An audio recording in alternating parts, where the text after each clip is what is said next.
Bismillahirrahmanirrahim. Assalamualaikum warahmatullahi wabarakatuh dan salam sejahtera saya ucapkan kepada semua. Okey, hari ini kami kumpulan 3 seksyen 4 akan membentangkan laporan Nodopods kumpulan kami. Kumpulan kami terdiri daripada 5 orang ahli, iaitu saya sendiri Muhammad Faiz Farhan bin Mak Farizal, Muhammad Fakri Arif bin Azhar, Muhammad Ahmad Izzuddin bin Cik Ramani, Muhammad Ali Najmi bin Zainizan dan Muhammad Danish Farhan bin Kamarudin.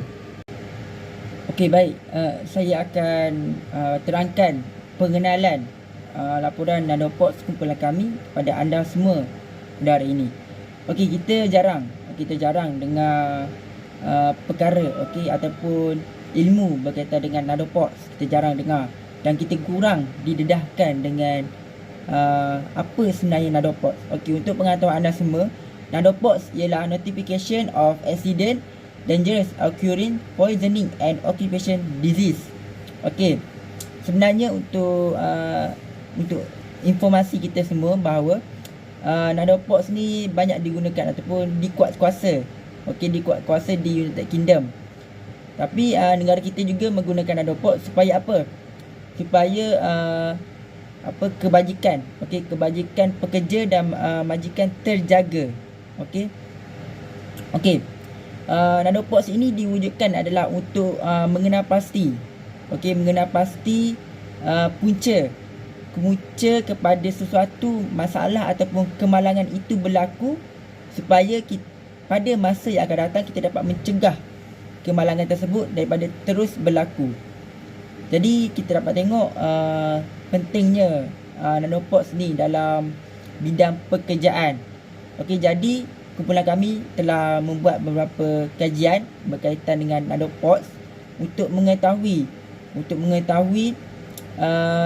jenis-jenis kemalangan yang terdapat di tempat kerja dan langkah-langkah untuk mengatasi masalah tersebut. Assalamualaikum warahmatullahi wabarakatuh. Nama saya Muhammad Alif Najmi bin Zainizan. Saya dari kumpulan 4 seksyen 4 ingin membentangkan tentang Task 1 Assignment Course. Kami telah lakukan hairat kami di hadapan kawasan kampus, iaitu di kawasan pembinaan Jejantas di hadapan kampus. Okey, terdapat 5 hairat yang kami temui di dalam kawasan tersebut. Yang pertamanya adalah terkena ataupun terlanggar paku yang berada pada tiang berhampiran kawasan pejalan kaki. Seterusnya adalah tersadung ataupun tersepak objek yang berada di tengah laluan berjalan kaki. Yang ketiganya adalah terjatuh ataupun terjerumus ke dalam lubang longkang yang berada di tengah kawasan berjalan kaki yang tidak ditutupi. Okey, bagi hairat kami yang keempat adalah kawasan berjalan kaki itu tidak dibersihkan, iaitu terdapat pasir yang menyebabkan pengguna-pengguna lain, contohnya menaiki basikal, boleh tergelincir ataupun mengalami kemalangan. Okay, bagi hairat kami yang kelima adalah terkena habuk yang terhasil daripada pembinaan ataupun kerja-kerja yang sedang dilakukan. Okey, itu adalah 5 hairat daripada yang kami temui lah. Saya Muhammad Ahmad Izzuddin bin Cik Ramani, laboratory AA2017721, ingin membentangkan mengenai tugasan 2. Okey, untuk tugasan 2 ini, satu saksi temu bual bersama mangsa dan saksi kemalangan yang berlaku di bilik 503, iaitu polis kediaman pelajar UTHM Paguh ketika mereka sedang menukar mentol. Okay, kejadian tersebut berlaku pada 20 Jun 2022 pada pukul 3 petang. Mangsa bernama Muhammad Hanif bin Saipul, manakala saksi bernama Muhammad Adli bin Mahazir.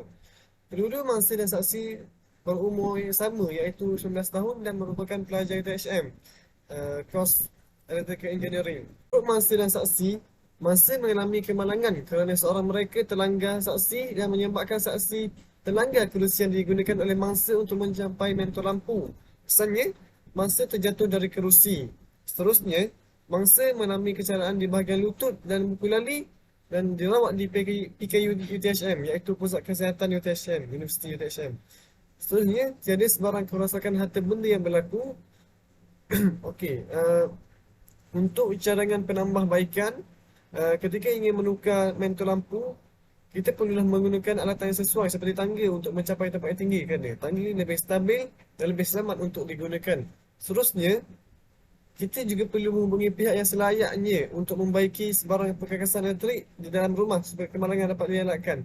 Hal ini kerana mereka sudah pakar dan tahu apa yang mereka lakukan, dan juga mereka juga tahu apa ni skop keselamatan dalam tugas mereka.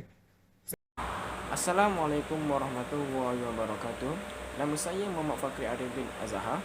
Saya akan menerangkan mengenai tugasan 3 kumpulan kami dalam assignment OSH ini. Dalam tugasan 3 ini, kumpulan kami telah mengisi satu borang laporan siasatan kemalangan yang berlaku di bawah jejantas di hadapan kampus. Setiap ahli kumpulan kami telah menjadi saksi bagi kemalangan yang berlaku di bawah jejantas tersebut. Di dalam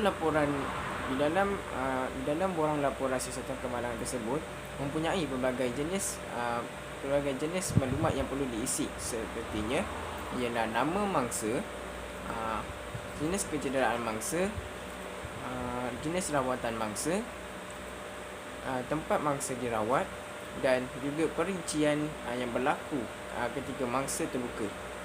Selain itu juga, borang siasatan kemalangan ini menanyakan soalan mengenai penambahbaikan yang perlu dilakukan oleh pihak bertanggungjawab agar kemalangan yang berlaku kepada mangsa tidak berlaku lagi kepada orang awam yang lain.